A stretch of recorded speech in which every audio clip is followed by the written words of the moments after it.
Hello friends, math with Gajanand में आप सभी स्टूडेंट का एक बार फिर से स्वागत है। एसएससी सीजीएल 2023 के लिए हमने previous year question series start की थी, जिसमें 13 लेक्चर हो चुके हैं और इन 13 लेक्चर में हम 13 शिफ्टों के पेपर हम कंप्लीट कर चुके हैं।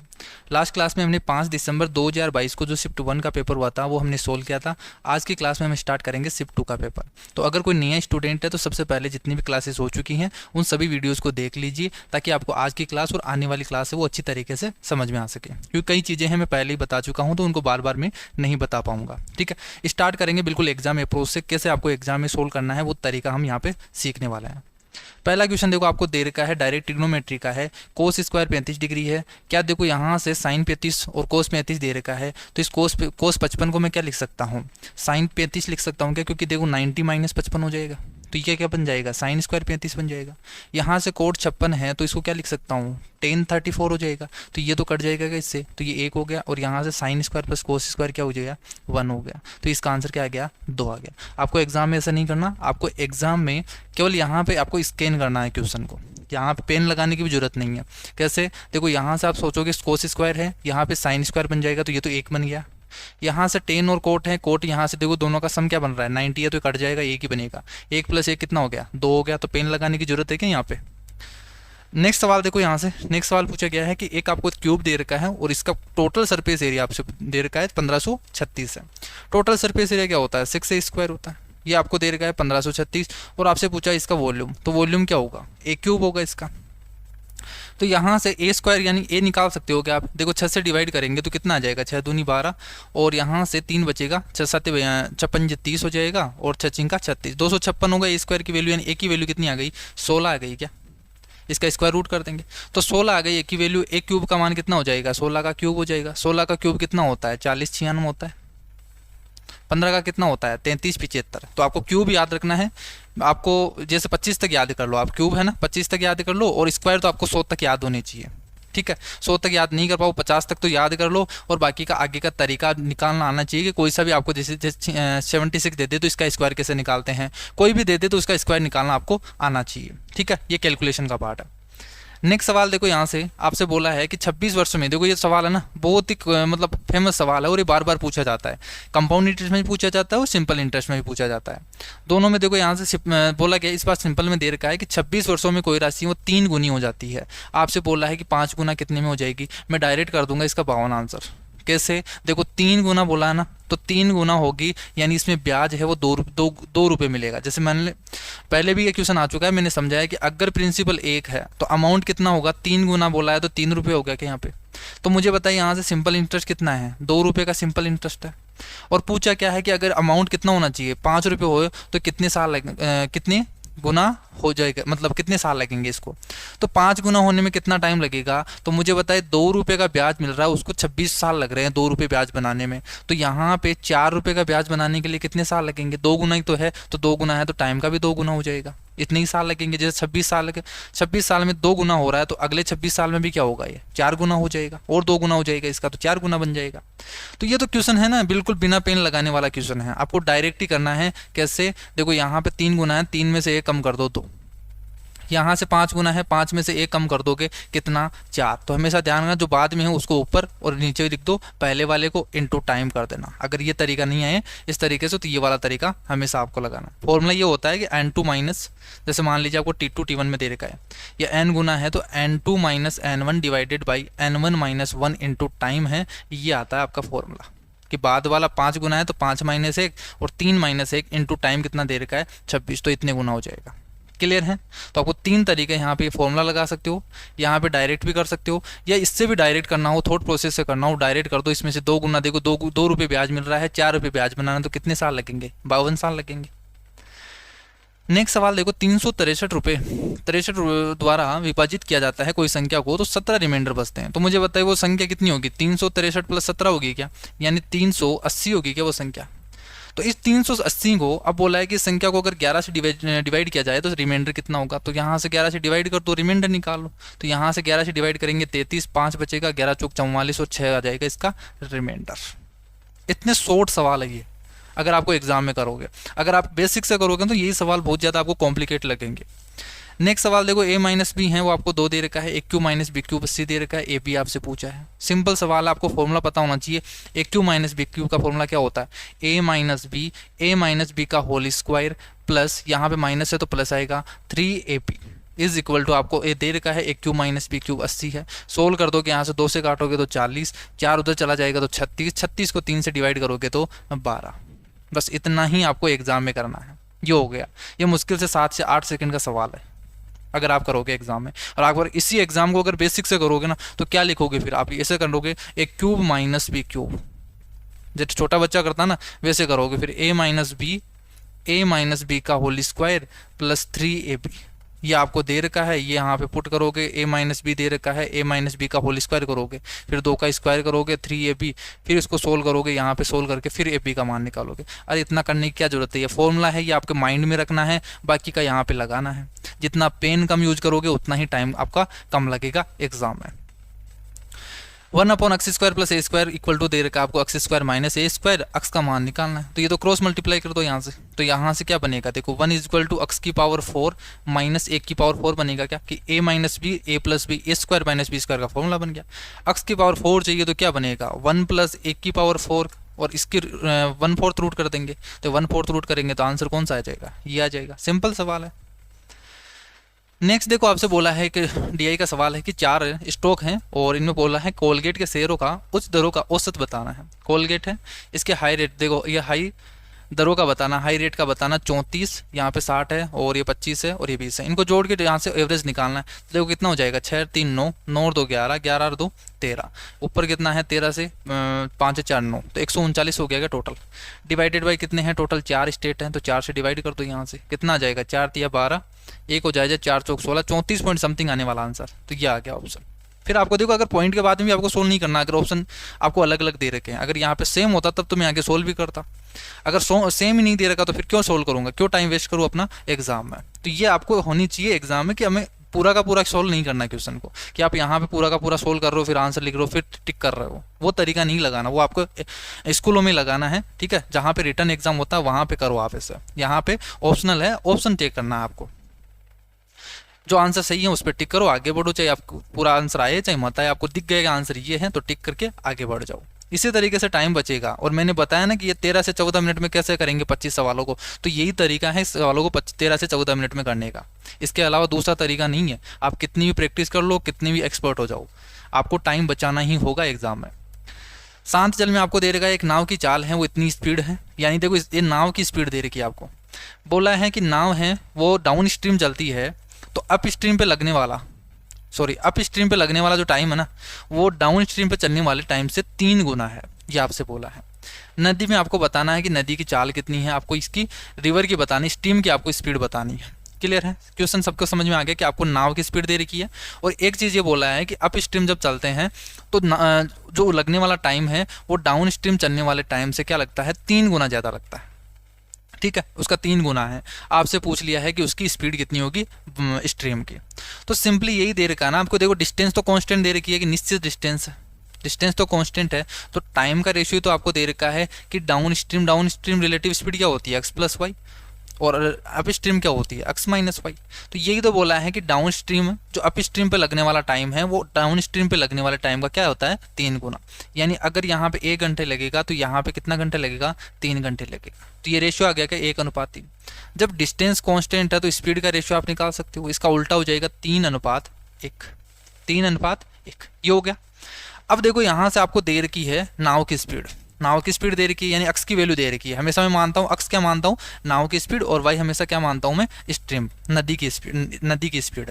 ठीक है, तो यहाँ से अगर मुझे अक्स निकालना हो तो क्या करूँगा मैं दोनों को जोड़ के आधा डिवाइड कर दूंगा 2 से, तो हमारे पास अक्स आ जाएगा। वाई निकालना हो तो क्या करते हैं अपन माइनस करेंगे और 2 से डिवाइड करेंगे। तो यहाँ से मुझे बताओ अक्स का जो मान होगा, जो इसकी स्पीड होगी नाव की स्पीड, वो क्या होगी यहाँ यूनिट में 3 + 1 डिवाइडेड बाई 2, यानी 2 आ गई का। इस 2 यूनिट की वैल्यू आपको कितनी दे रखी है 5 से 1/3 यानी 16/3 किलोमीटर पर आवर दे रखी है क्या, ये इतनी स्पीड दे रखी है। और आपसे पूछा क्या है नाव की पूछा, तो नाव की स्पीड निकालेंगे तो क्या करेंगे इसका माइनस कर देंगे 3 - 1 2, 2 डिवाइडेड बाई 2 करेंगे तो 1 यूनिट की वैल्यू तो चाहिए आपको, तो 1 यूनिट की वैल्यू चाहिए, 2 से डिवाइड कर दो तो कितने आ जाएगा यहाँ से 8/3 किलोमीटर पर आवर। ये आ गई इसकी नाव की स्पीड। लेकिन पूछा हमसे क्या है, देखो यहाँ ऑप्शन है मीटर पर सेकंड में, तो मीटर पर सेकंड में कन्वर्ट करने के लिए क्या करता है हमेशा 5/18 से गुना कर दो और सोल्व कर दो। देखो यहाँ से सोल्व करेंगे तो 4 और यहाँ से 9, तो कितना आ गया 20/27 मीटर पर सेकंड। तो ये हो गया आपका आंसर। क्लियर है? ये बिल्कुल शॉर्ट अप्रोच है। अगर आप इसी क्वेश्चन को अगर आप बेसिक से करोगे तो कैसे करोगे, देखो यहाँ से आपको आप मानोगे अक्स तो ये दे रखा है आपको, वाई आपने मान लिया कि ये नाव की स्पीड है, तो आप ये निकालोगे डी, आपको डी या क्या मानोगे डिस्टेंस है कि निश्चित डिस्टेंस डी है, तो D divided by up stream चलेगा तो अप स्ट्रीम की स्पीड क्या होगी यहाँ से 16/3 माइनस वाई, ये स्पीड होगी। इस स्पीड से चलेगा तो यहाँ पे जो टाइम लगेगा वो 3 गुना लगेगा किसका, D divided by 16/3 plus Y से, जो डाउन स्ट्रीम चलेगा उस स्पीड से। इस इक्वेशन को सोल्व करोगे, यहाँ से डी से डी काटोगे, फिर वाई का मान यहाँ से सोल्व करोगे और यहाँ से निकालोगे, तब भी कितना आएगा, ये आएगा आपके पास यहाँ से 8/3 किलोमीटर पर आवर। फिर इसे कन्वर्ट करना पड़ेगा मीटर पर सेकेंड। तो आप इस इक्वेशन से निकालोगे इस सवाल को तक, लेकिन ये कैलकुलेटिव ज़्यादा हो जाएगा। ठीक है, अगर आप इसी क्वेश्चन को एग्जाम में करते हो तो क्या करते हो, यहाँ से 1:3, ये तो माइनस भी कर सकते हो, 1:3 है तो 3:1 होगा, और यहाँ से फिर डायरेक्ट कर सकते हो। तो सोल्व करेंगे तो ये 10 से 15 सेकंड का सवाल है। नेक्स्ट सवाल देखो, यहाँ से 5 अंकों की सबसे बड़ी संख्या आपको बतानी है जो 7, 9 और 11 से डिविजिबल हो और प्रत्येक स्थिति में क्या हो 6 से 3 डेसिमल आपको बचे। तो जब भी एचसीएफ और एलसीएम का सवाल आए ना तो आपको क्या करना है, ऑप्शन से चलना है। बेसिक तरीका भी यहाँ पे मैं बताऊंगा, बाकी साथ में ये ऑप्शन मेथड जो है वो बेस्ट रहेगा इस टाइप के सवाल को करने में। जैसे 7, 9 और 11 से डिविजिबल होने पर 3 डेसिमल बचेगा, तो यहाँ पे ऑप्शन से चेक कर लेते हैं ना अपन। देखो 7 और 11 से तो वैसे डिवाइड करने पड़ेगा, इसके तो डिविजिबिलिटी रूल है नहीं। 9 का हमें पता है इनका सम क्या होना चाहिए, डिविजिबल होना चाहिए 9 से, और रिमाइंडर जो बचेगा वो भी बच जाएगा यहाँ पे। तो देखो सोल्व करते हैं, यहाँ से 9 से डिविजिबल है तो 9 और 8 और 1 इधर से चला जाएगा तो 4 बचेगा, 4 4 8, इसका रिमाइंडर कितना आ रहा है 8 आएगा जब 9 से डिवाइड करेंगे। तो 3 बचना चाहिए था, ये तो नहीं होगा। जैसे यहाँ पे हो गया 9 9 7 और ये 9 तो कट जाएगा, 5 और 7 12, यहाँ से कितना बचेगा, यहाँ से 3 रिमाइंडर बच गया। यहाँ पे देखेंगे 9 से कट जाएगा 8 और 1 9, 5 यहाँ से बचेगा, 1 को ले लेंगे तो 5 और 4 9, ये तो पूरा का पूरा डिविजिबल है 9 से, तो रिमाइंडर कुछ बच ही नहीं रहा, 0 बच रहा है। 9 कट गया यहाँ से, 6 और 3 9, 4 2 8, 4 2 6, तो यहाँ पे 6 रिमाइंडर बच रहा है, तो ये भी नहीं होगा। एक ही ऑप्शन है जिसमें 3 रिमाइंडर बच रहा है, तो ये ऑप्शन होगा। डायरेक्ट कर लिया आपने एक ऑप्शन से। बाकी इसी क्वेश्चन को अगर आपको बेसिक से करना है तो कैसे करोगे, तो देखो 7 9 और 11 से डिविजिबल, 7 और 11 से डिविजिबल होने पर देखो डिवाइड करने पर 3 डेसिमल बचता है, तो वो संख्या क्या होगी, इनका एलसीएम प्लस क्या होगी 3 जोड़ देंगे, तो 9 7 63 इंटू 11 करेंगे, 63 इंटू 11 कितना हो गया 693 प्लस 3। तो ये तो क्या हो जाता, अगर हमें मिनिमम पूछता है तो 693 प्लस 3 आंसर हो जाता है हमारे पास 696। लेकिन पूछा है 5 अंकों की संख्या, तो 693 के प्लस 3 होगी क्या वो संख्या, ये होगी। अब हमें क्या निकालना है, क्या कैसे निकालेंगे कि 5 अंकों की संख्या है तो ये 3 4 5, और यहाँ से हमें डिवाइड करके सोल्व करना पड़ेगा 693 से। तो 693 से हम डिवाइड करेंगे फिर सोल्व करेंगे। जैसे एक बार चला गया, सोल्व करके बता देता हूँ। तो यहाँ पे कितना बचेगा, यहाँ पे बच गया आपके पास 6, यहाँ पे 6 हो गया, ये 0 हो गया और यहाँ पे 3 हो गया, 9 उतर जाएगा यहाँ से, और यहाँ पे कितनी बार चला जाएगा 6 चौका 24, 5 बार तो ज़्यादा हो जाएगा 4 बार, और यहाँ पे कितना आ जाएगा 4 3 12, एक 9 चौक 36 और 37, 3 चला जाएगा, 4 6 24 और 3 27। यहाँ से कितना बचेगा, यहाँ से 7 और यहाँ से 6 और 3 9, यहाँ से बच के आपके पास 297, यही बचा क्या आपके पास। देखो यहाँ से 7 3 और 6 3 9 होगा, यहाँ से 29 बनेगा, 200 ये बन गया। अब देखो यहाँ से 2772 है, एक बार ये देखो 4 बार ही जाएगा फिर से वापस, क्योंकि ज़्यादा हो जाएगा अगर 5 बार करेंगे तो 2772 कुछ भी बचे हमें क्या लेना देना है। के की वैल्यू तो हमारे पास आ गई 144, तो यहाँ से के की वैल्यू आपके पास 144 आ गई। अब देखो इसको गुणा करना पड़ेगा, ठीक है, ये होगा इसका आंसर। अब देखो कैलकुलेटिव हो गया ना, लेकिन आपको इसी कैलकुलेशन को भी कैसे कम करना है, आप यूनिट डिजिट चेक करो। देखो 4 3 12 और यहाँ से 5 आ रहा है, यूनिट डिजिट इसमें भी सेम है इसमें भी सेम है, तो फिर आपको सेकंड वाला डिजिट निकालना पड़ेगा। तो देखो कैसे निकालेंगे, 4 3 12 का तो हासिल 1 चली जाएगी, और यहाँ से ये आगे गुना होगा, 9 चौक 36 और 1 37, और यहाँ से 4 3 12, तो 37 39 और 49, तो यहाँ पे सेकंड डिजिट आपके पास आ गया 92, और इसमें प्लस 3 करेंगे तो कितना आएगा, लास्ट के 2 डिजिट है वो 95 आने चाहिए। तो एक ही ऑप्शन है जिसमें लास्ट के 2 डिजिट क्या है 95 है। क्लियर है? तो ये क्या हो जाएगा, इसका आंसर हो जाएगा। बाकी जहां तक हो सके एचसीएफ और एलसीएम के सवालों को जब भी इस टाइप का सवाल आए ना, ऑप्शन से ही करना, ठीक है। अगर यहाँ पे देखो ये सवाल इसी तरीके से पूछ लिया होता या हमें पूरा सोल्व करना पड़ता, इसी सवाल में ये पूछ लेता है कि जो संख्या है ना 5 अंकों की संख्या, फिर यहाँ 5 अंकों की संख्या वो बताइए, ये होगी जैसे मान लीजिए एक्स वाई जेड इस तरीके से कोई दे दिया और फिर बोल दिया जाए कि उनका सम बताओ, 5 अंकों की संख्या है उनका सम बताओ, तो हमें पूरा का पूरा सोल्व करना पड़ेगा, 5 अंकों की संख्या भी निकालनी पड़ेगी, फिर इनके अंकों को जोड़ के हमें आंसर बताना होगा, तब हमें पूरा सोल्व करना पड़ेगा, तब यही तरीका आपके लिए लगाना होगा आपको। क्लियर है? नेक्स्ट सवाल यहाँ से देखो, दो त्रिभुज हैं आपको सिमिलर दे रखे हैं और उनके एरिया का रेशियो आपको दे रखा है, पूछा है संगत भुजाओं का रेशियो क्या होगा। तो मैंने क्लास में बताया था, अभी जो तीन दिन पहले जो शिफ्ट हुई थी उसमें मैंने आपको बताया था, कंसेप्ट बताया था कि अगर दो त्रिभुज सर्वांग सिमिलर हैं और उनके एरिया का रेशियो दे रखा है तो उनके साइड का स्क्वायर जो उनका जो रेशियो होगा वो उनके स्क्वायर के संगत होगा। जैसे अगर आपको एरिया का रेशियो दे रखा है दो त्रिभुज के, ये एरिया फर्स्ट हो गया सेकंड हो गया, तो उनकी संगत भुजा ये होगी, जैसे मान लीजिए ए और बी है, यहाँ से त्रिभुज ए बी सी है और ये त्रिभुज डी ई एफ है, ये दोनों क्या हैं, सिमिलर हैं, तो ए बी का square divided by D E का स्क्वायर, इसी तरीके से बी सी का square divided by E F का स्क्वायर इनके संगत भुजाओं के स्क्वायर के अनुपात में होगा, ये मैंने बताया था। और अगर परिमाप बोला जाए तो उनके संगत अनुपात में होगा, स्क्वायर नहीं होगा। तो यहाँ से देखो इनका एरिया का रेशियो दे दिया ना, तो एरिया का रेशियो √3 अनुपात √2 दे रखा है, और यहाँ से संगत भुजाओं का रेशियो क्या होगा, फिर A B square upon D E square होगा, ये होगा स्क्वायर इस तरीके से। तो A B upon D E का आपको संगत भुजाओं का रेशियो पूछा है, तो संगत भुजाओं का रेशियो होगा, तो यहाँ पे स्क्वायर रूट और करेंगे, यहाँ से हटा देंगे इसको स्क्वायर को, तो यहाँ से क्या बन जाएगा, देखो √3 का फिर से स्क्वायर रूट है, तो ये क्या बन जाएगा, 3 की पावर 1/4 हो जाएगा, यानी 4th रूट हो जाएगा आपके पास। क्यों, देखो 3 की पावर 1/2 है ना, इसके पावर 1/2 और लग गई, तो ये क्या बन गया, 3 की पावर 1/4 बन गया। क्या इसको मैं क्या लिख सकता हूँ, इस तरीके से लिख सकता हूँ, इस साइड और इंडिसेंस में आते हैं आपके। तो यहाँ से आंसर कितना आ गया, तो यहाँ पे √3 है, ये 4th nth पावर होती है ना, उसी तरीके से 4th रूट है 3 और 2 का। क्लियर है? एक बार और रूट लग जाएगा तो ये इसका आंसर हो जाएगा। ये आपको समझाने के लिए है, अगर आपको ये कंसेप्ट पता है तो आप तो डायरेक्ट यहाँ पे क्या करता है, इसका रूट कर देते तो आंसर क्या आएगा, यहाँ से ये आ गया आंसर।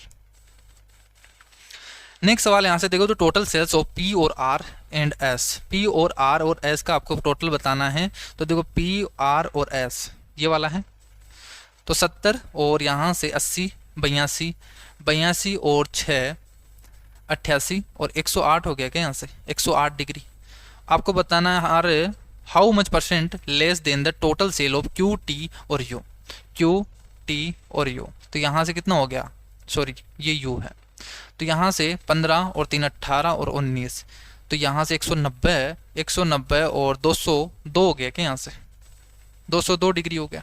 तो मुझे बताइए यहाँ पे कितना लेस है, यहाँ पे कितना लेस हो गया, 4 और ये बन गया आपके पास 108 है ना, यहाँ से तो कितना बन जाएगा, यहाँ से 4 तो हो गया, 110 बन गया, 94 हो गया, तो 94 डिग्री आ गया क्या आपके पास ये तो। लेकिन आपको क्या निकालना है, आपको तो परसेंटेज में बताना है कि कितना % कम है। तो फिर यहाँ से 94 कम है कितने में से, 202 में से, इंटू 100 % निकालने के लिए भाई कितना % कम है। आपको रियल यहाँ पे एग्जैक्ट निकालने की जरूरत नहीं है, डिग्री में दे रखा तो डिग्री में चलेंगे, क्योंकि परसेंटेज पूछा है आपसे डायरेक्ट।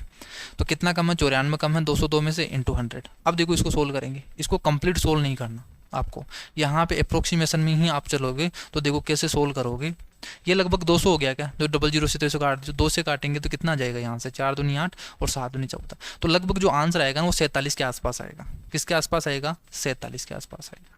ये हो गया इसका आंसर। नेक्स्ट सवाल देखो, ये लास्ट क्लास में पूछा गया था, केवल इतना सा पार्ट, ये इसमें और ऐड कर दिया है। क्वेश्चन देखो यहाँ से √1 + cos θ ये पूछा है, तो इसको देखो यहाँ से क्रॉस मल्टीप्लाई करेंगे। ये एक तरीके से क्या बन गया, इस तरीके से लिख सकते हो आप कि 1 + cos θ अपॉन 1 - cos θ। क्या मैं इस तरीके से लिख सकता हूँ, अपॉन 1 + cos θ। क्रॉस मल्टीप्लाई कर देंगे, 1 + cos θ का होल स्क्वायर बनेगा, तो ये तो हट जाएगा। यहाँ से 1 - cos θ का स्क्वायर बनेगा, ये हट जाएगा। तो यहाँ पे क्या बन जाएगा, 1 + cos θ और ये बन गया 1 - cos θ। और नीचे बनेगा, एक बार प्लस में है एक बार माइनस में है, तो √1 - cos² बनेगा 1 माइनस कोस स्क्वायर क्या बनता है, साइन स्क्वायर होता है। साइन स्क्वायर है तो स्क्वायर से स्क्वायर कट जाएगी, रूट कट जाएगा तो नीचे बचेगा साइन थीटा। कोस थीटा से कोस थीटा कट गया, आंसर आ गया 2 by sine theta. 2 by sine theta को क्या लिख सकता हूँ, 2 कोस थीटा, 2 कोसेक थीटा। ठीक है, ये हो गया आंसर। बाकी आपको इतना कुछ नहीं लिखना, आपको एग्जाम में केवल माइंड में करना है। देखो ये क्रॉस मल्टीप्लाई होगा ना, यहाँ पे क्रॉस मल्टीप्लाई होगा तो स्क्वायर बनेगा, ये रूट हट जाएगा, यहाँ से करेंगे ये उठ जाएगा, ये माइनस ये प्लस कट गया, ऊपर तो आएगा 2, नीचे सोल्व किया 1 minus cos theta 1 plus cos theta, square बनेगा 1 minus cos square theta, sine square theta बन गया, स्क्वायर से ये कट गया, नीचे आ गया साइन थीटा। ये हो गया आंसर। ऐसे आपको एग्जाम में करना होगा। नेक्स्ट सवाल देखो यहाँ से, what is the difference between the total marks obtain by a and b in all the 6 subject. A और बी के बीच में आपको डिफरेंस बताना, तो ये तो जोड़ना ही है आपको। तो देखो यहाँ से जोड़ेंगे तो कितना आ जाएगा, 0, 8 और 4 12, 12 6 18, 18 और 6 24, 3 27, 2 3 2 5 3 8, 3 11 और 11 और 3 14, तो ये हो गया 1470। इनके बीच में डिफरेंस बताना है और ये कितना बन जाएगा, देखो 0, ये तो पूरा का पूरा 0 ही है। यहाँ पे 9 और 2 11, 11 9 20, 21 28, 28 और 2 30, 3 4 7, 3 10, 2 12, 14 और 1 15। तो यहाँ पे डिफरेंस कितने का हो गया आपके पास, 30 का डिफरेंस आ गया। तो यही तो आपसे पूछा है। तो देखो डीआई के सवाल है ना, बहुत ही सिंपल आते हैं, बस आपको समझना होता है इन क्वेश्चन को। तो ए बी सी, अब देखो यहाँ से बोल दिया ए बी सी और डी एफ हैं वो कॉन्ग्रुएंट है, ठीक है, सर्वांग सम है। आपसे बोल दिया ए बी ए है तो डी के बराबर है, बी सी है वो ई एफ के बराबर है। एंगल आपको दे रखा है 30 डिग्री है बी का, वहाँ तो बी का एंगल 30 डिग्री बोला है। और पूछा क्या है कि एंगल डी और सी का आपको सम बताना है, डी और सी का। देखो डी और इस सी का बताना। तो जब कॉन्ग्रुएंट है तो सारे के सारे एंगल सेम होंगे, सारी साइड सेम होगी, जो भी आपको दे रखी है। जैसे ए बी 6 है तो उसके संगत साइड भी सेम होगी। तो मुझे बताओ बी का एंगल दे दिया तो ये ई का एंगल भी क्या होगा, 30 डिग्री होगा क्या। अगर एंगल 30 डिग्री है, ट्राइंगल के तीनों एंगल का सम कितना होता है 180, तो ई का 30 है तो डी और एफ का सम कितना होगा, डी और एफ का सम कितना होगा 150 होगा क्या। डी और एफ का सम कितना हो गया 150 हो गया, 30 घटा देंगे। तो देखो एफ है वो सी के संगति है, तो सी की जगह एफ लिखो, सी की जगह एफ लिखो या एफ की जगह सी लिखो, कोई फर्क नहीं पड़ेगा। मैं डी की जगह क्या लिख सकता हूँ, ए भी लिख सकता हूँ। तो ए प्लस सी पूछा होता तब भी 150 ही आता, क्योंकि यहाँ पे कॉन्ग्रुएंट दे दिया ना, तो एंगल्स तो क्या होंगे, सम ही होंगे। तो 150 का क्या हो जाएगा, आंसर हो जाएगा। नेक्स्ट सवाल देखो, सभी विषयों में 60% या उससे अधिक अंक प्राप्त करने वाले छात्रों की संख्या आपको बतानी है कि टोटल जितने भी सब्जेक्ट है ना, ये सारे के सारे सब्जेक्ट, इनमें सब में 60% या 60% से ज़्यादा होने चाहिए, ऐसे कितने हैं स्टूडेंट है। तो देखो यहाँ से 70 58, ये तो 58 हो गया क्या, 60 से कम हो गया तो ये तो स्टूडेंट नहीं है ये वाला। यहाँ पे देखो ये तो 36 लाया है यहाँ पे, तो ये भी नहीं होगा। यहाँ पे ये हो सकता है, या देखो यहाँ पे ये भी नहीं, तो ये भी नहीं होगा। 60 या 60 से ज़्यादा होने चाहिए। तो देखो सभी में 60 से ज़्यादा है तो ये हो जाएगा एक। तो यहाँ पे ये 60 से कम हो गया और ये वाला इसमें 60 से सभी ज़्यादा है। तो 2 कैंडिडेट ऐसे हैं जिसमें 60 या 60 से ज़्यादा है। समकोण त्रिभुज दे रखा एक त्रिभुज है, इसका एक कोण 35 डिग्री है, तो अन्य कोण बताइए। तो समकोण दे रखा तो दूसरा एंगल क्या होगा, 90 डिग्री होगा, और एक 90 माइनस थीटा होगा, एक 55 हो जाएगा। एक बेईमान डीलर है, वो उत्पाद को क्रय मूल्य से 11% की हानि पर बेचता है, ठीक है, क्रय मूल्य पर 11% की हानि पे बेचता है और 22% वजन कम का यूज करता है, कम वजन देता है। तो आपको प्रॉफिट बताना। लास्ट सवाल, लास्ट जो शिफ्ट हुआ था उसमें भी आया था इस सवाल बेईमान का। तो मैंने आपको बताया था कि जो यहाँ से जो कितने पे वो बेच रहा है, जहाँ पे 11% की हानि पे बेच रहा है, यानी 100 रुपये की चीज़ है वो 11 रुपये कम में बेचेगा, तो 89 रुपये में बेचेगा क्या, क्लियर है। और 100 रुपये में वो कितने ग्राम दे रहा है, देखो 22% कम दे रहा है, यानी 100 ग्राम की जगह वो 22 ग्राम कम दे रहा है। 22 ग्राम कम देगा तो 78 ग्राम देगा क्या वो। यहाँ से इनका रेशियो निकाल लो, वहीं क्या होगा एग्जैक्ट इनका कॉस्ट प्राइस। यहाँ पे प्रॉफिट परसेंट निकाल सकते हैं। देखो देखो यहाँ 100 से 100 कट गया, रेशियो क्या आ गया 78 से 89 आ गया। ये आ गया क्या, यानी इतने रुपए में खरीदता है उतने में बेचता है। प्रॉफिट कितने का हो गया, 11 रुपये का प्रॉफिट हो गया, कितने पर 78 पे इंटू 100। देखो 11 7 77 होता है क्या, तो 7 पॉइंट समथिंग आएगा यहाँ पे, 1/7 पॉइंट समथिंग आएगा। 1/7 की फ्रैक्शन क्या होती है 14.28% होती है। तो यहाँ से देखो 7 से थोड़ा सा ज़्यादा है तो 14 से थोड़ा सा कम आएगा। ऑप्शन जो आएगा वो 14 से थोड़ा सा कम। देखो ये तो नहीं होगा, ये नहीं होगा, ये हानि में देर का प्रॉफिट में होगा। 14.1 का प्रॉफिट तो होगा, यहाँ पे प्रॉफिट हो रहा है। एक दुकानदार को एक निवेश पर 10% का प्रॉफिट हुआ, दूसरे पर 20% की हानि हुई। यदि दोनों निवेशों का अनुपात है वो 2:3 है, तो संयुक्त आपको बतानी है कितनी हानि हुई। तो देखो 2:3 में वो इन्वेस्ट करते हैं। एक पे 10% का प्रॉफिट हुआ तो प्लस 10% हुआ है, और दूसरे पर 20% का लॉस हुआ है। तो आपको ओवरऑल निकालना है, यानी एवरेज निकालना है एक तरीके से आपको।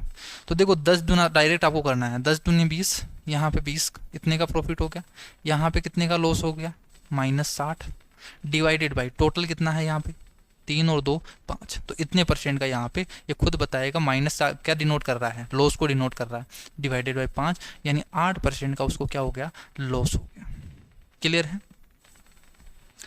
नेक्स्ट सवाल देखो, यहाँ से द वैल्यू ऑफ आपको दे रखा है, ये एक शिफ्ट में पूछा भी गया था इसी टाइप का सवाल। देखो यहाँ पे दो का पेयर हम ले लेंगे यहाँ पे, तो क्या बन जाएगा, a² - b² है, तो डिफरेंस तो एक ही है, यानी सम होगा 199 प्लस यहाँ पे क्या बनेगा, देखो 97, 7 7 14 15, यानी 195 होगा। और फिर इस तरीके से बनता बनता लास्ट में क्या बनेगा, 43 बनेगा क्या। तो आपको इसका सम निकालना है। अब मुझे बताओ यहाँ से टोटल टर्म्स कितनी है, देखो 21 से स्टार्ट हुई है 100 तक चली है, टोटल कितने टर्म हो गए यहाँ पे टोटल टर्म हो गए 80। ठीक है, टोटल 80 हो गए, लेकिन दो का पेयर बनाया तो टोटल कितने हो गए, फिर दो का एक हो गया ना, फिर 40 टर्म हो गए। तो n की वैल्यू यहाँ पे कितनी है, 40 है। तो यहाँ पे सम का फॉर्मूला क्या होता है, n/2 यानी 20, फर्स्ट प्लस लास्ट संख्या आपको जोड़ दो, तो 199 प्लस 43 करेंगे तो 242, जोड़ेंगे तो कितना आ जाएगा यहाँ से, 24 दूना 48 और ये 40। तो ये आना चाहिए आपके पास 48 40, तो 48 40 है, यानी ये पहला स्टेटमेंट क्या है, बिल्कुल सही है। दूसरा देखो यहाँ से k - 1/k दे रखा है, k + 1/k दे रखा है, तो ये तो क्या बनेगा, k² - 1/k² बनेगा। यहाँ पे प्लस में दे रखा है, ये माइनस में आ गया तो k की पावर 4 - 1/k की पावर 4 बनेगा। यहाँ पे प्लस में है, एक बार माइनस में आ गया तो k की पावर 16 - 1/k की पावर 16 बन गया, ये बन गया क्या, और ये एक एक्स्ट्रा और आ गया। यानी अब बोला क्या है कि इसका आंसर ये होना चाहिए था, लेकिन ये तो आंसर नहीं होगा, ये तो हो गया और ये बच गया आपके पास, एक्स्ट्रा और बच गया, तो यानी ये गलत दे रखा है। तो केवल एक स्टेटमेंट आपके पास सही है। नेक्स्ट सवाल देखो, टाइम एंड वर्क का है कि एक ठेकेदार है, वो 80 दिनों में एक काम को पूरा करने का फैसला लेता है। शुरुआत में वो 60 पुरुषों को और 20 दिनों के बाद अतिरिक्त 20 पुरुषों को नियुक्त करता है और काम को समय के अनुसार पूरा किया उसने। यदि उसने अतिरिक्त पुरुषों को नियोजित नहीं किया होता तो कार्य को पूरा करने के लिए उसे कितने अतिरिक्त दिनों की आवश्यकता होती, कितने एक्स्ट्रा दिन उसको लगते उस काम को पूरा करने में, अगर वो 20 पुरुषों को नियुक्त नहीं करता। तो मुझे बताओ यहाँ से वो देखो ठेकेदार है, वो 80 दिनों का काम कंप्लीट करने के लिए बोलता है, वो इस काम को मैं 80 दिनों में कंप्लीट कर दूंगा। कितने पुरुष लगाता है वो, 60 मेन लगाता है।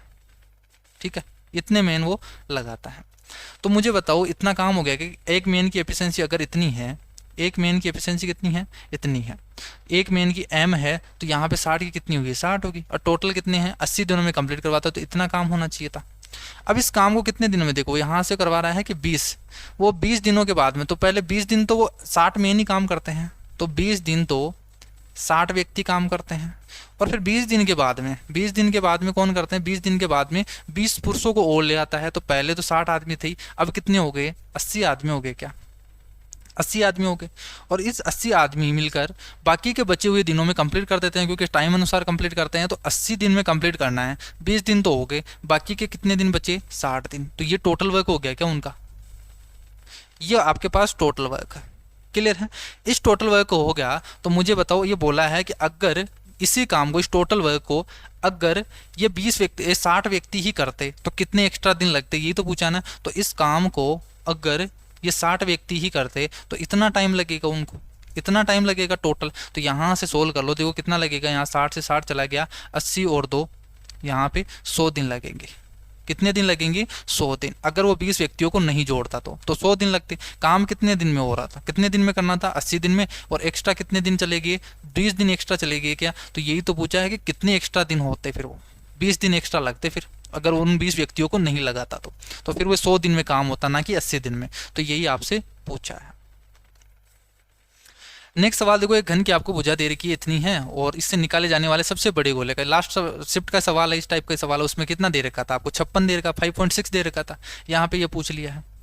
ठीक है, तो यहाँ से क्या हो जाएगा, 4/3 पाई की वैल्यू पुट कर दो, यहाँ से 22/7 इंटू r³ होगा। तो r कितना होगा, इसके आधा होगा, 2.1 इंटू 2.1 इंटू 2.1।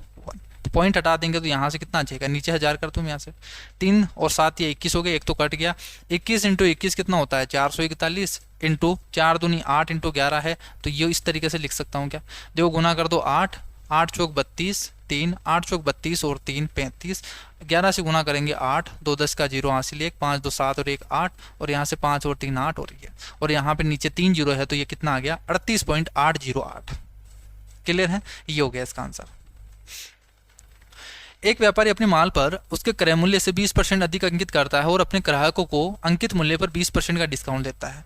20% पहले बढ़ा दिया, फिर 20% घटा रहा है, तो ओवरऑल क्या होता है, x² बाई डिवाइडेड बाई 100 इतने लॉस होगा, तो 400 डिवाइडेड बाई 4 यानी 4% की लॉस होगा उसको। हमेशा याद रखना, पहले बढ़ा दे और फिर घटा दे, अगर डाटा सेम दे रखा है तो हमेशा x² डिवाइडेड बाई 100 का लॉस होगा। क्या होगा, लॉस होगा, ना कि प्रॉफिट। क्लियर है, इसको तो पेन लगाने की भी जरूरत नहीं थी। नेक्स्ट सवाल देखो यहाँ से, what is the value of the cosec x और कोसेक तेर का। देखो यहाँ से मैं क्या लिख सकता हूँ, कोसेक अक्स को अगर साइन एक्स लिख दूँ तो ये बन जाएगा यहाँ से कोट एक्स, और यहाँ से इसको लिख दूँ मैं कोसक्स तो ये बन जाएगा टेन एक्स। क्लियर है, टेन एक्स को मैं क्या लिख दूँ 1 कोट एक्स लिख दूँ तो ये क्या बन जाएगा cot square X minus 1 cot X बनेगा क्या। यहाँ पे देखो सब 2x में दे रखा है, तो 2x बनाने के लिए क्या कर दूँ मैं यहाँ से ऊपर नीचे 2 से गुना कर दूँ, तो ये क्या बन गया यहाँ से 2 कोट एक्स, और यहाँ पे कोट स्क्वायर एक्स माइनस 1 है, तो ये फॉर्मूला किसका होता है कोट 2x का होता है, और बाहर 2 है, तो आंसर क्या आना चाहिए इसका 2 कोट 2x आना चाहिए। और टेन 2x का फॉर्मूला क्या होता है 2 10 x upon 1 minus ten square x, याद रखना, ठीक है। नेक्स्ट सवाल देखो, अच्छा सवाल है कि ए है बी के वर्गमूल के अनुक्रमानुपाती हैं, यानी डायरेक्टली प्रोपोर्शनल है किसके स्क्वायर रूट ऑफ बी के। तो ए है तो वो रूट बी के प्रोपोर्शनल है, और व्युत्क्रमानुपाती हैं सी के घन के, तो 1/c³। तो इस तरीके से तो इनका जो रेशियो होगा ना वो इस तरीके से होगा a1/a2 इजक्वल टू b1/√b2 और c1 का क्यूब डिवाइडेड बाई c2 का क्यूब, ये होना चाहिए। अब यहाँ पे देखो आपको डाटा दे रखा है, क्या दे रखा है कि यदि b अगर 27 होता है, यानी फर्स्ट अगर देखो b1 है वो 27 होता है, और यहाँ से c है वो 2 होता है, तो c यहाँ पे 2 है तो 2 का क्यूब हो गया। तब आपके पास a का मान कितना आता है 15 आता है। अगर a का मान 9 हो, a2 हो गया, अभी देखो ये a2 है, ठीक है, ये a1 है, ये c1 है, ये b1 है। अब आपसे दूसरा पूछ रहा है कि a2 और c2 और b2 आपसे पूछा है। a2 अगर 9 है, c2 अगर 2 है तो 2 का क्यूब ही होगा ये, तो b2 का मान आपको बताना है, तो b2 का मान ये होगा। क्लियर है, तो यहाँ से आप सोल्व कर सकते हो कि इन दोनों को लेकर सोल्व करेंगे। देखो स्क्वायर यहाँ पे रूट है, तो रूट को हटाने के लिए क्या कर दूँ मैं दोनों तरफ स्क्वायर कर दूँ, ये दोनों तरफ स्क्वायर करूंगा तो ये तो क्या बन जाएगा 225 डिवाइडेड बाई 81, और ये क्या बन जाएगा 27 डिवाइडेड बाई यहाँ से b2 सोल्व कर देंगे यहाँ से। तो देखो 9 से काट दीजिए, 9 3 27, और यहाँ से 9 से काटेंगे तो 9 दूनी 18, 9 5 45, तो आपके पास आंसर कितना आ गया 8 3 24 यानी 243 डिवाइडेड बाई 25 आ गया क्या b2 का मान। तो ये हो जाएगा इसका आंसर। लास्ट सवाल देखो, इसमें तो पेन भी नहीं लगाना, ठीक है, डायरेक्ट करना आपको। देखो 5 पुरुषों का एवरेज आपको दे रखा है, नहीं 5 पुरुषों का एवरेज वजन है वो 3 kg कम हो जाता है जब उसमें 150 kg वजन वाले एक व्यक्ति की जगह दूसरा व्यक्ति रखा जाता है। तो आपको बताना है कि नया व्यक्ति का वजन क्या होगा। अब देखो 3 kg कम हो रहा है, 3 kg कम हो रहा है कितने पुरुषों में 5 पुरुषों का, तो टोटल कितना कम हो गया 15 kg कम हो गया क्या। तो 15 kg कम हो गया, यानी 150 kg की जगह 15 kg कम लेके आया वो, तो 15 kg कम लेके आएगा तो आंसर कितना आएगा 135। चलो इस तरीके से समझ में नहीं आया तो डायरेक्ट देखो अपनी भाषा में समझाता हूँ मैं। ऐसे मान लो कि आप घर में 5 मेंबर हो, ठीक है, और यहाँ पे जो सबके पास 3-3 रुपये कम हो जाते हैं। ये बोला है 5 मेंबर हों और 5 मेंबर के पास कुछ पैसे हैं, ठीक है, उनमें से 3-3 रुपये कम हो जाते हैं। और कब होते हैं जब एक व्यक्ति, जैसे मान लीजिए आप हैं और आप चले जाते हैं और आपकी जगह दूसरा आता है, ठीक है, आपके पास कुछ पैसे थे वो आप लेके चले गए, जैसे 150 रुपये थे तो 150 रुपये लेके चले गए, और दूसरा वाला आया, अब दूसरा वाला आएगा, देखिए यहाँ से कम हुए ना 3-3 रुपये सबके हिस्से से, तो वो कम लेके आया होगा, तो यहाँ से 3-3 रुपये यानी इन 4-5 में से आपको 3-3 रुपये देने पड़े हैं उसको, ठीक है, तब यहाँ पे इक्वल हुआ है वो, तो 3-3 रुपये कम दिए हैं यानी 15 रुपये कम लेके आया वो, तभी तो होगा ना यहाँ पे। तो 15 रुपये 150 में से 15 रुपये कम लेके आया वो होगा 135 रुपये वाला, ठीक है। तो यहाँ पर तो डायरेक्ट ही करना है, ठीक है, इसमें कोई बेसिक वगैरह नहीं लगाना। एवरेज के सवाल को हमेशा थॉट प्रोसेस से आपको सोल्व करना है, क्योंकि बेसिक से करोगे उतना ही ज़्यादा आप फंसोगे उस सवाल में। फिर यहाँ पे एवरेज मानना पड़ेगा, फिर आपको अक्स मान के फिर सोल्व करना पड़ेगा, तो वो कॉम्प्लिकेटेड हो जाता है। डायरेक्ट सोच लो आप, और डायरेक्ट सोच के ही आपको आंसर देना होगा। आई होप आपको ये 25 के 25 सवाल है वो अच्छी तरीके से समझ में आए होंगे, और नेक्स्ट क्लास में हम इससे आगे की शिफ्ट करेंगे। और जितने भी ये देखो क्वेश्चन है ना, सारे के सारे मैं एग्जाम अप्रोच से ही बता रहा हूँ, कैसे आपको एग्जाम इन क्वेश्चन को करना है, बिल्कुल शॉर्ट तरीके से बता रहा हूँ, साथ में बेसिक भी बता रहा हूँ, ताकि आपका बेसिक भी स्ट्रॉन्ग हो। अगर कहीं दिक्कत आ जाए एग्जाम में, जैसे मान लीजिए आपके वो तरीका नहीं हो रहा, शॉर्ट तरीका नहीं हो रहा, तो फिर आप बेसिक वाले तरीके से भी क्वेश्चन को कर सको, ठीक है। क्योंकि अगर आप एक बार शॉर्ट ट्रिक सीख गए ना, और मान लीजिए एक दो क्वेश्चन ऐसे आएंगे कि वो शॉर्ट ट्रिक से नहीं होंगे या आप नहीं सोल्व कर पाओगे, तो फिर उनको बेसिक से ही सोल्व करना पड़ेगा, तभी वो क्वेश्चन सोल्व होंगे। और हर शिफ्ट में 2 से 3 क्वेश्चन ऐसे होते हैं, नए क्वेश्चन आते हैं जिनको आपको बेसिक से करना ही होता है। तो आपको बेसिक भी साथ में लेके चलना है, साथ के साथ ट्रिक भी साथ में लेके चलना है, तभी आपका क्वेश्चन है जितने जो एक्यूरेसी होगी वो 100% होगी। और आप टोटल जितने भी पेपर होगा, जैसे 25 क्वेश्चन है तो 25 के 25 सवाल तभी सही हो पाएंगे, नहीं तो 25 में से फिर 18 17 इतने ही हो पाएंगे। कई स्टूडेंट है जिनके इतने ही मार्क्स आ रहे होंगे, वो सोच रहे होंगे हाँ भाई कैसे इंक्रीज किया जाए, तो यही तरीका होगा इंक्रीज करने का, क्योंकि फिर टाइम की कमी हो जाती है एग्जाम में, ठीक है। तो आई होप आप अच्छी तरीके से इन चीज़ों को समझ रहे होंगे। तो आज के लिए इतना ही, नेक्स्ट क्लास में हम मिलते हैं नई तरीकों के साथ, तब तक के लिए बाय बाय, टेक केयर।